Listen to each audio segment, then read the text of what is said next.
എന്നെ കാണുന്നൊരു കണ്ണുണ്ട്, എന്നെ കേൾക്കുന്നൊരു കാതുണ്ട്. എന്നെ കാണുന്നൊരു കണ്ണുണ്ട്, എന്നെ കേൾക്കുന്നൊരു കാതുണ്ട്. എൻ്റെ ഉള്ളം അറിയുന്നൊരു യേശുണ്ടൻ ജീവിതത്തിൽ. എൻ്റെ ഉള്ളം അറിയുന്നൊരു യേശുണ്ടൻ ജീവിതത്തിൽ.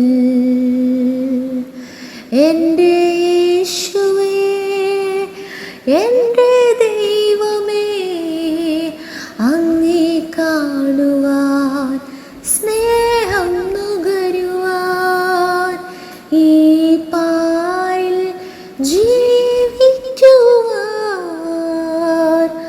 വൻ കൃപയെന്നിൽ ചൊരിയണമേ.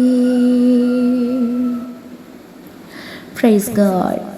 അതെ, എപ്പോഴും നമ്മെ കാണുന്ന ഒരു കണ്ണുണ്ട്, എപ്പോഴും നമ്മെ കേൾക്കുന്ന, നമ്മുടെ പ്രാർത്ഥനയ്ക്ക് ചെവികൾ തുറന്നിരിക്കുന്ന ഒരു കർത്താവ് നമുക്കുണ്ട്.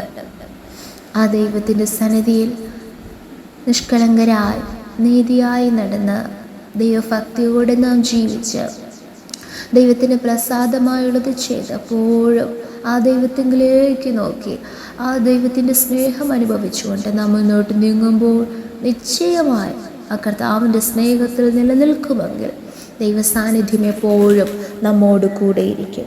എന്നെ ശ്രവിക്കുന്ന എല്ലാ പ്രിയ ദൈവമക്കൾക്കും യേശു ക്രിസ്തുവിൻ്റെ നിസ്തുല്യ നാമത്തിലുള്ള എൻ്റെ സ്നേഹവന്ദനങ്ങൾ.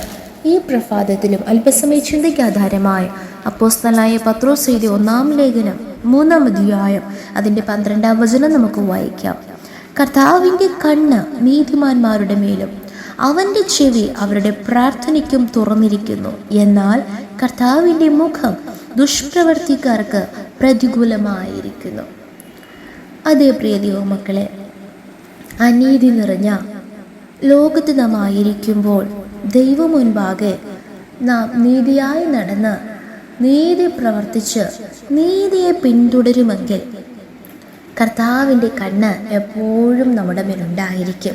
നിങ്ങളെ തൊടുന്നവൻ എൻ്റെ കൃഷ്ണമണിയെ തൊടുന്നു എന്ന് കർത്താവ് പറയും.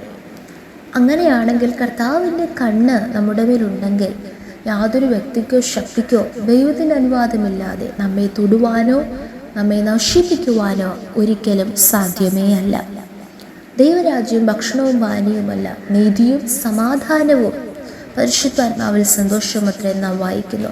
മുൻപേ അവൻ്റെ രാജ്യവും നീതിയും അന്വേഷിക്കണമെന്ന് വായിക്കുന്നു. അത് ഓരോ ദിവസവും ഓരോ നിമിഷവും ദൈവത്തിൻ്റെ സഹായത്തോടെ നാം നീതി പ്രവർത്തികൾ ചെയ്യുമെങ്കിൽ, വചനമനുസരിച്ച് നാം മുന്നോട്ട് നീങ്ങുമെങ്കിൽ ഏത് പ്രതികൂല സാഹചര്യത്തിലും കർത്താവിൻ്റെ കണ്ണ് നമ്മോട് കൂടിയിരുന്ന് നമ്മെ സംരക്ഷിക്കും, നമ്മെ പരിപാലിക്കും, നമ്മെ വഴി നടത്തും.